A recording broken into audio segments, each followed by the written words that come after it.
Je m'appelle Jean-Marie Lacaux et je suis assisté par Julia qui regarde tous les messages que vous pouvez lui envoyer. Donc tous les messages, toutes les questions éventuelles que vous pourriez poser. Une première chose, c'est je ne sais pas si vous connaissez Resolution. Je vais vous en parler. Ça vaut le coup qu'éventuellement vous nous fassiez signe pour nous dire si vous connaissez l'association. Et puis, ce qui va se passer donc maintenant, c'est que je vais vous présenter ce que fait Resolution. Le but, c'est surtout de vous montrer qu'il y a plein d'outils à votre disposition, gratuitement, et que vous, parents et professionnels, pouvez trouver des ressources sur plein de thèmes par notre intermédiaire. Vous verrez. Et pourquoi je suis là aujourd'hui? Je suis là aujourd'hui parce que j'anime cette association Resolution que j'ai créée il y a 17 ans. Et je suis installé en Savoie. Et je me dis que ça vaudrait quand même le coup que l'association ait son centre névralgique en Savoie. Actuellement, son siège social est à Lyon. Je me pose vraiment la question de savoir si ça vaudrait pas le coup de l'implanter plus évidemment en Savoie, à Chambéry. J'habite Grésy-sur-Aix. Voilà. Et pour s'implanter, ça veut dire que faut qu'il y ait des personnes qui soient intéressées à venir participer. Sinon, bien évidemment, je reste plutôt sur Lyon. Mais voilà. Donc, je vais vous expliquer ce que fait Resolution. Vous allez comprendre. Et donc, je ne sais pas si vous avez commencé à dire à Julia si vous connaissiez Resolution, et ça vaut le coup de... J'ai juste une réponse comme quoi c'était inconnu pour... Voilà, inconnu au bataillon. Alors voilà, vous avez un titre. Est-ce que vous voyez bien le PowerPoint, je l'espère. Donc, l'association a comme objectif d'améliorer le soin et l'accompagnement des personnes qu'on appelle maintenant des personnes ayant des troubles sévères du développement intellectuel. C'est comme ça qu'on dit maintenant. Donc des personnes qui... Alors, si j'arrive à passer... Voilà. C'est pas évident. Si, voilà. Je veux parler de personnes qui n'ont pas accès à la parole, qui ont besoin d'un accompagnement permanent et qui ont un handicap physique plus ou moins important. Et on les appelle autistes ou atteintes d'une maladie rare comme le syndrome de Rett, d'Angelman et bien d'autres syndromes, mais aussi trisomie 21 avec déficience intellectuelle sévère ou polyhandicap, paralysie cérébrale, etc., etc. La région Savoie ne m'est pas inconnue, je suis intervenu déjà dans 2 établissements du coin. J'espère que vous m'entendez bien. Hein. Dans 2 établissements du coin, à la Masse de Noiret pour une formation que j'ai animée sur la collaboration parents-professionnels. Et puis au CME Les Mésanges pour tourner un film. Voilà. L'association a été créée en 2004. C'est une association d'obédience nationale. On a 1060 membres associés, des membres de l'association qui participent à nos travaux, etc. On a des lecteurs pour notre newsletter, vous voyez. Donc une newsletter qu'on sort 3 fois par an, 3-4 fois par an. C'est pas envahissant, mais ça vaut peut-être le coup de s'y inscrire. Bon, je fais de la pub, bien sûr. Et puis on a un site internet extrêmement riche. Ça vaut vraiment le coup que vous le regardiez. Vous en avez l'adresse en bas. Et on a plus de 1000 visiteurs par jour, sachant que c'est majoritairement des professionnels qui visitent le site aussi. Mais pas que. Les parents y trouvent tout à fait leur compte aussi. Donc, qu'est-ce que ça veut dire qu'est-ce qu'on fait concrètement? En fait, je veux encore pas vous décrire très précisément ce qu'on fait, je vous décris les thèmes sur lesquels on intervient. Ben si, ce graphique nous dit bien ce qu'on fait. On mène des enquêtes, on mène des recherches, on organise des réunions, des colloques, des formations. On publie des bouquins, on tourne des films, et on met en relation des parents et des professionnels et des experts et des parents, Tout ça pour que tout le monde puisse avancer. Et vous voyez, tous les thèmes sur lesquels on travaille, c'est ceci. Les aides à la communication, pour les personnes qui n'ont pas accès à la parole, c'est particulièrement incontournable. Et donc, rapidement, on organise notamment des formations sur ce thème-là, des formations pour les parents, des formations pour les professionnels. Le but est que les uns et les autres puissent collaborer à la mise en place d'outils pour les personnes qui les accompagnent. On a travaillé sur plein de thèmes, sur la propreté sphinctérienne, vous voyez tous ces thèmes qui sont affichés sur votre écran, organisation familiale. C'est galère de s'organiser à un niveau familial quand on a une personne très dépendante à la maison, mais même une personne handicapée au sens plus large, parce qu'on ne parle pas que du handicap de grande dépendance. Quand on parle de ces personnes les plus en difficulté, les moins autonomes, mine de rien, tout ce qu'on trouve pour les aider, pour faciliter la vie de tout le monde, ça peut servir à tout le monde. En fait, c'est un petit peu comme ça qu'on peut raisonner aussi. Donc voilà, on travaille sur tous ces thèmes que vous voyez, éducation, épilepsie, troubles de l'alimentation, douleur, activité et loisirs, un sujet qui est éminemment important et qui est souvent sous-développé auprès de ces personnes. Troubles du sommeil, développement d'autonomie, soins dentaires, collaboration parents-professionnels, ça c'est vraiment un sujet excessivement important pour nous, que parents et professionnels puissent collaborer ensemble. Et vous verrez, on développe des formations pour cela. Et puis, voilà.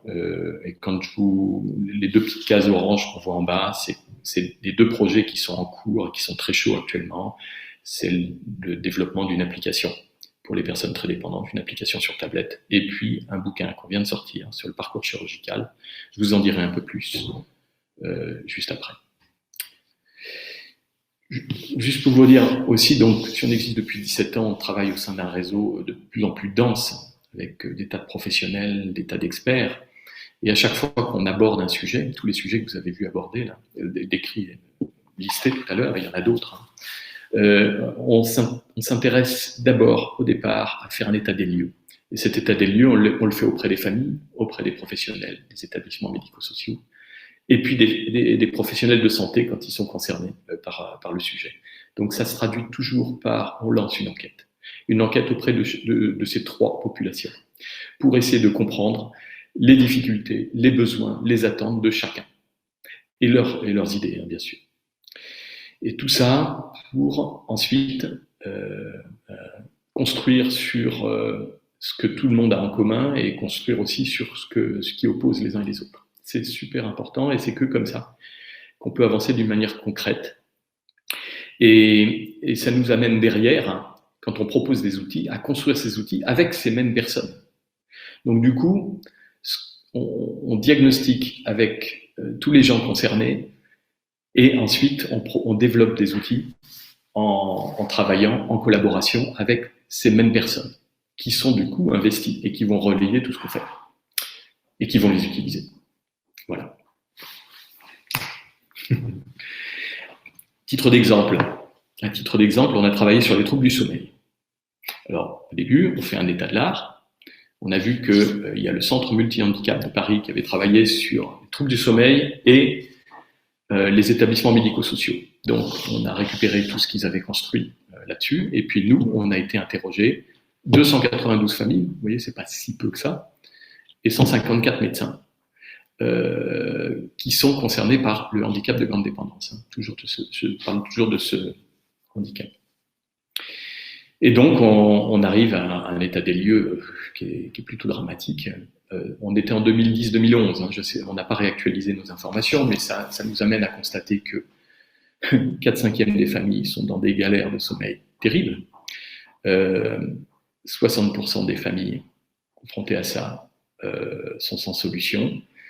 Tiens, curieux, la mélatonine, en ce temps-là, pointait son nez.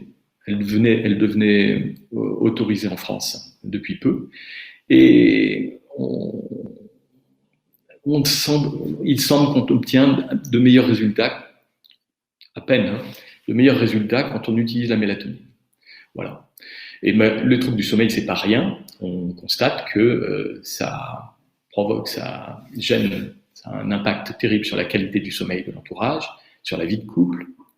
Et donc les chiffres que vous voyez à côté, c'est les proportions. Hein, sur la vie de couple, sur la vie professionnelle et scolaire, et notamment sur la fratrie, et sur la vie sociale. C'est pas rien. Donc il faut pouvoir intervenir. Et quant aux médecins, ça c'était les familles qui s'exprimaient, les 292 familles qui s'exprimaient. Les médecins, eux, nous disent qu'ils sont en difficulté pour diagnostiquer les troubles du sommeil pour une personne qui n'est pas en capacité d'exprimer ce qu'elle a, de communiquer, etc. Et puis, ils sont, en 2010-2011, complètement en brasse coulée par rapport à la mélatonine, à tel point qu'un grand spécialiste, un neuropédiatre assez connu, me dit ça fait 3 ans que je lui mets de la mélatonine, je viens de lui retirer, il dort mieux. Voilà. Pour vous dire, en gros, où on en était en 2010-2011. Voilà, et ça nous a amené, je vous disais, diagnostic, et puis ensuite, dans l'état des lieux, et puis ensuite, on construit. Ce qu'on s'est dit, c'est qu'on ne peut pas laisser les parents désemparés face aux troubles du sommeil. Il faut leur donner de l'information, et de l'information claire, simple. Je travaillais donc sur ce thème-là avec la spécialiste des troubles du sommeil à Lyon et avec 2 étudiantes en pharmacie. C'était le professeur Franco qui me disait « Mais pourquoi est-ce qu'ils ne viennent pas me voir ?» Je lui ai dit « Mais ils sont déjà venus vous voir, mais la solution n'est pas arrivée. » Donc, il faut doter les familles et les professionnels de terrain, les médecins qui ne sont pas des spécialistes du sommeil, il faut leur donner des informations pour qu'ils puissent agir par eux-mêmes. Voilà. Donc, on en est arrivé là. On a rédigé un petit livret qui est à votre disposition. Vous pouvez vous le procurer gratuitement contre participation aux frais d'envoi. On a créé un ouvrage plus complet en ligne qui, vous le voyez, a pas mal été téléchargé quand même. 32 000 téléchargements, c'est pas rien. Et puis on peut continuer le PowerPoint. Voilà, pour vous donner une idée de le bouquin, le petit livret, voilà à quoi il ressemble. Le petit livret, voilà. Et puis ça, ce que vous voyez là, c'était par rapport à la question des professionnels qui disaient mais on est désemparés pour pouvoir mener une consultation troubles du sommeil auprès des personnes en grande dépendance. Que faire ? Et là, on a développé un questionnaire avec ce centre d'expertise troubles du sommeil de Lyon, là, qu'on a fait reconnaître au niveau européen par le centre de référence du sommeil. Je ne sais plus où est-ce qu'il est situé, mais il n'est pas en France. Mais disons que voilà, c'est un outil. Pour vous dire, il n'y avait pas grand-chose. Donc, on a créé un outil qui permet aux médecins et aux familles d'avancer. Et en plus, cet outil, il est reconnu et il a été validé au niveau médical. Voilà, je ne vais pas rentrer dans le détail de tout ce qu'on a fait. Hein. C'était pour vous donner un petit peu une idée de la manière dont on fonctionne. Et puis, vous voyez, dans les questions qui étaient posées par les familles, les familles qui étaient paumées, qui étaient livrées à elles-mêmes, et qui ne trouvaient pas de solution même lorsqu'elles étaient en relation avec des professionnels du sommeil, on leur a donné par ce livret, par cet ouvrage en ligne, des billes. Hein.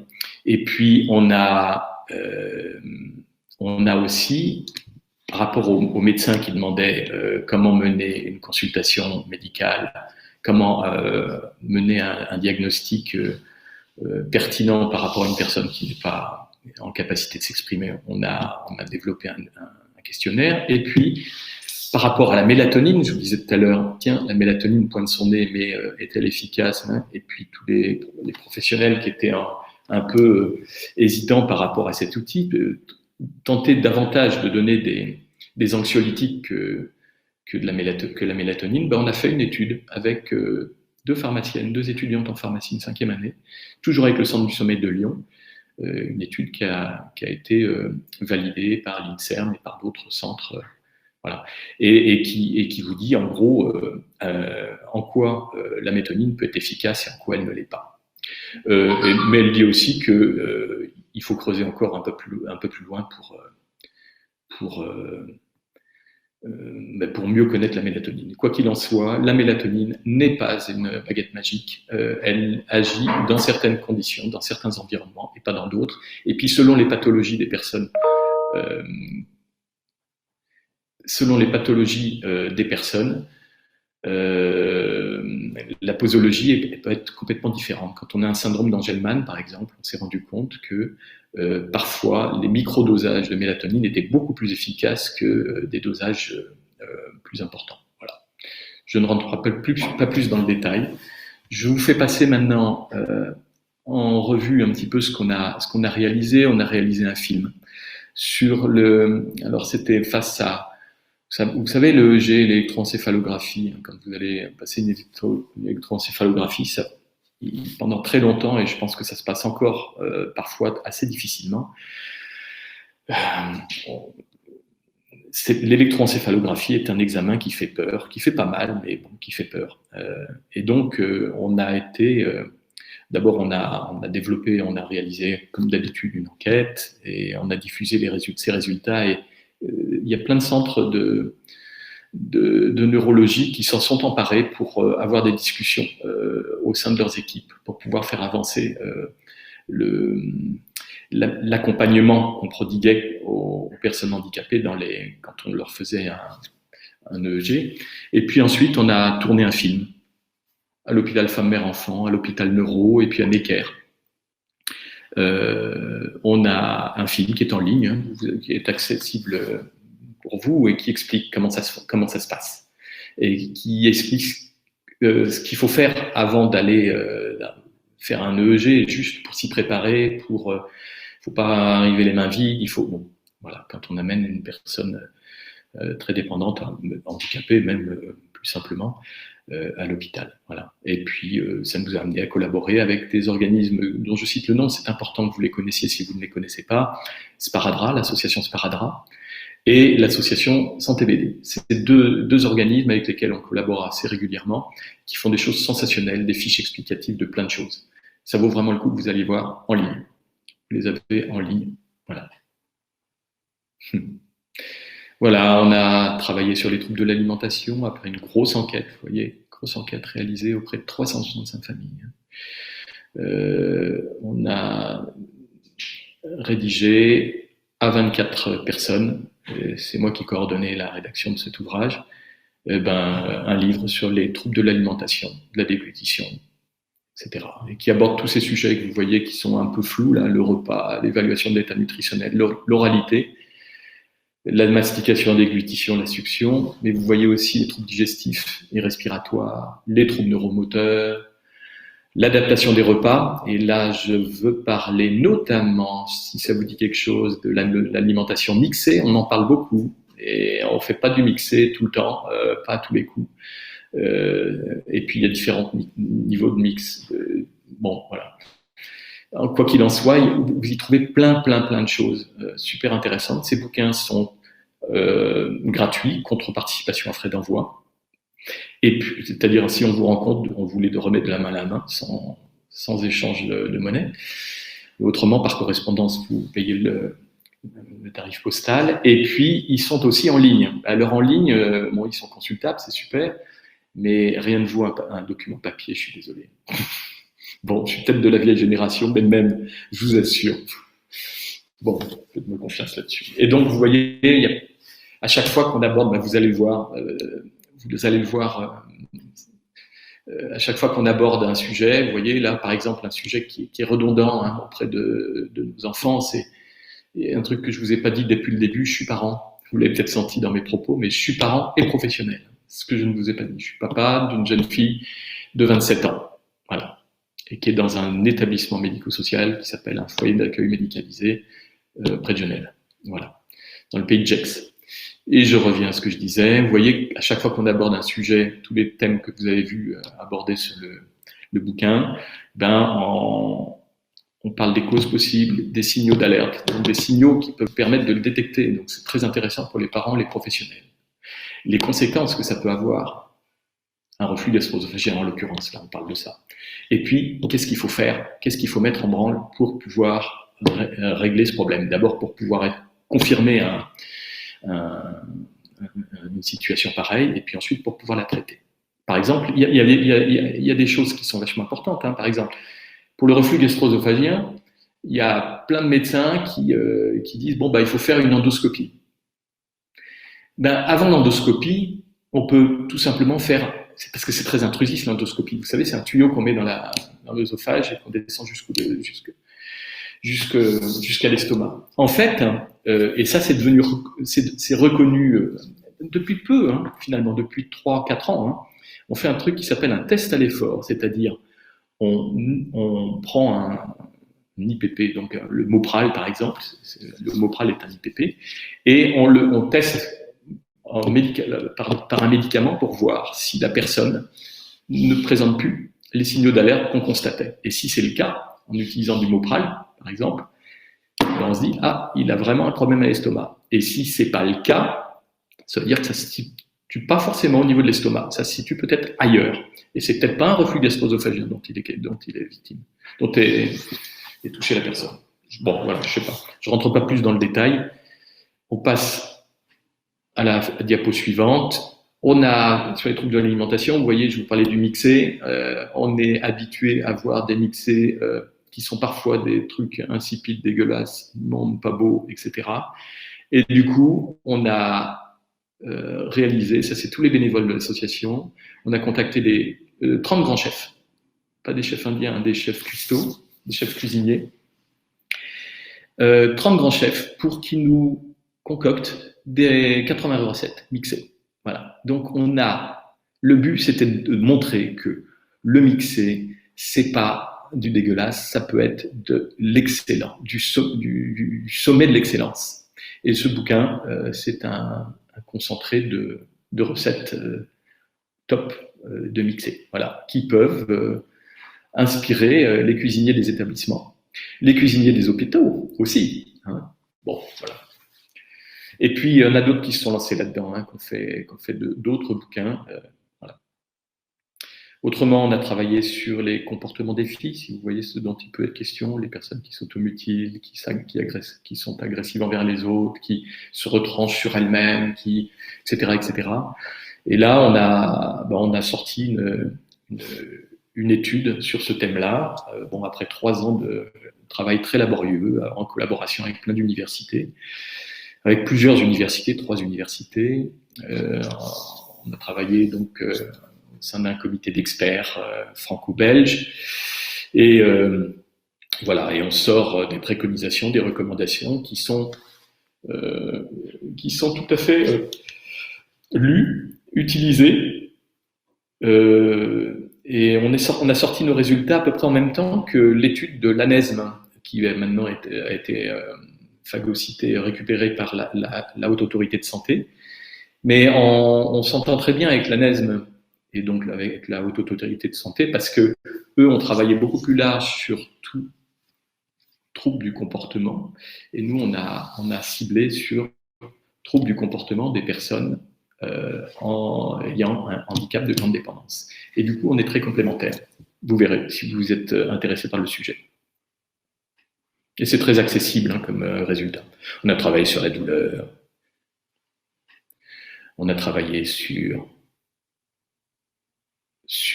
Ah oui, on a tourné des films. Alors des films, c'était un film notamment qui nous a vu nous balader au CME Les Mésanges et dans d'autres établissements. Et ça nous a amené, c'est un film de recherche qui nous a amené à sortir 3 films dans la réalité, 3 films. Un film sur construire la confiance entre famille et professionnels, un film sur éducation et handicap mental sévère, et puis un film sur le management dans les établissements médico-sociaux.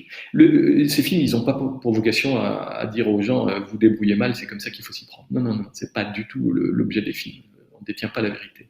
Ces films, ils sont simplement la retransmission de témoignages de parents et de professionnels de, je crois, 5 établissements médico-sociaux, 6 établissements médico-sociaux, sur les sujets qu'ils traitent relativement bien. Et donc, construire la confiance, il y a... donc, on a réuni les témoignages et les outils, et ce que mettaient en œuvre les établissements autour de ce thème, autour du thème du management, etc. Et du coup, ces sujets traités, ces films, sont des excellents supports, et ça marche vraiment très très bien pour l'organisation de projections débat. Les projections débat qui amènent les parents et les professionnels à échanger. Alors je dirais construire la confiance, c'est vraiment un sujet d'excellence pour amener les parents et les professionnels à travailler ensemble. Management dans des établissements médico-sociaux, c'est plus, à mon avis, un film, et ça s'est passé comme ça, un film qui peut être qui peut servir pour des projections débat entre professionnels. Voilà. Et du coup, à chaque fois qu'on organise ce genre de projection débat, on en sort des lignes d'action, de progrès. Voilà. Et puis, ces films, on les met à disposition contre participation à frais d'envoi, comme d'hab. Nous avons aussi développé une application sur tablette pour les personnes les plus dépendantes. Je ne saurais trop vous recommander de vous rendre sur le site tabluciole.org, sur lequel vous pourrez voir une petite vidéo qui vous présente à quoi ça sert. Et puis une petite vidéo qui vous présente aussi des personnes en situation de handicap utilisant Tabluciole. Enfin, vous pourrez aussi tester Tabluciole qui est gratuit. Enfin, nous avons publié en janvier un ouvrage qui s'appelle Lulu va être opéré, qui a été réalisé avec de nombreux soignants, des éducateurs, directeurs d'établissements médico-sociaux et des familles, et dont l'objectif est d'apporter des conseils très concrets aux parents et aux professionnels sur la manière de réussir le parcours chirurgical d'une personne. Juste pour vous donner une idée de comment ça se présente, vous voyez, pour chaque thème, on parle des enjeux. Ensuite, il y a plein de témoignages de parents et de professionnels soignants, professionnels du médico-social. Et vous y retrouvez vraiment vos petits, quand vous regardez, si vous regardez les témoignages, vous vous dites, ah ouais, c'est vraiment comme ça que je raisonne, ou ah, il y a des gens qui raisonnent comme ça, c'est terrible. Bon, ça vous permet de vous adapter, vraiment. Et donc ensuite, les enjeux, les témoignages, et puis ensuite, on a construit des cartes mentales qui expliquent les grands thèmes. Là, vous voyez, on est sur les urgences. L'urgence peut s'anticiper. Il y a des outils technologiques qui peuvent vous aider, éventuellement, si vous êtes porté sur la technologie, bien sûr. Comment gérer le départ aux urgences, et puis la nécessité d'une collaboration entre l'établissement médico-social et les urgences, même en amont. Enfin bon, ce bouquin, encore une fois, est accessible pour tous. Il va être en ligne d'ici peu, d'ailleurs, en plus, sur un site internet dont l'adresse c'est lulu-va-être-opérer.org. Et là, vous y retrouverez le livre. Mais encore une fois, vaut mieux l'utiliser en version papier, c'est plus facile. On va imprimer des affiches, format 100 sur 70, je crois, qui vont pouvoir être placardées dans les hôpitaux, dans les salles de consultation, dans les salles d'attente, dans les salles de cours des infirmières et dans bien d'autres endroits. Voilà. Et puis, je ne suis pas très loin de la fin. Si vous avez des questions, posez-les dès maintenant, comme ça on pourra en débattre. Donc vous voyez là un autre thème, je vous parlais des urgences juste avant, là vous avez une carte mentale sur comment éviter l'attente.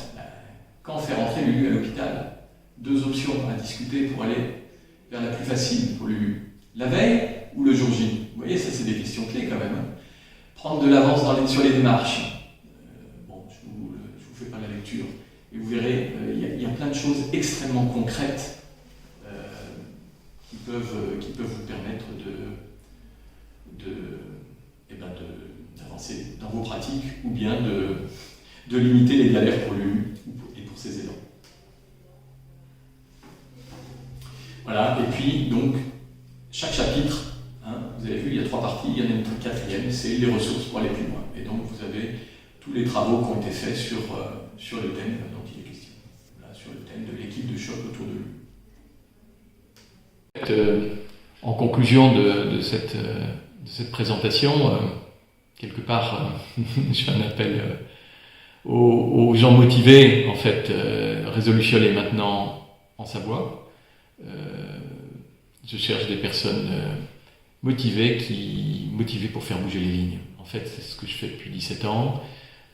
J'ai rencontré bien des personnes avec qui on a construit un partenariat et avec lesquelles on a avancé.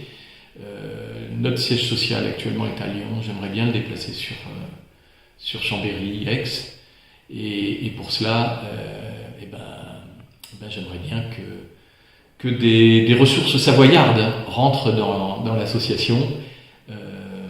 Chacun fait ce qu'il peut à hauteur de ce qu'il peut, en moyen. Donc voilà, si vous avez des idées, si vous êtes intéressé par ce qu'on fait, merci de nous rejoindre. En tout cas, vous pouvez nous envoyer un petit message pour nous faire un petit signe à contact@réseau RESEU-luciole lucioles.org. Donc contact@unréseau de plusieurs lucioles.org. À bientôt.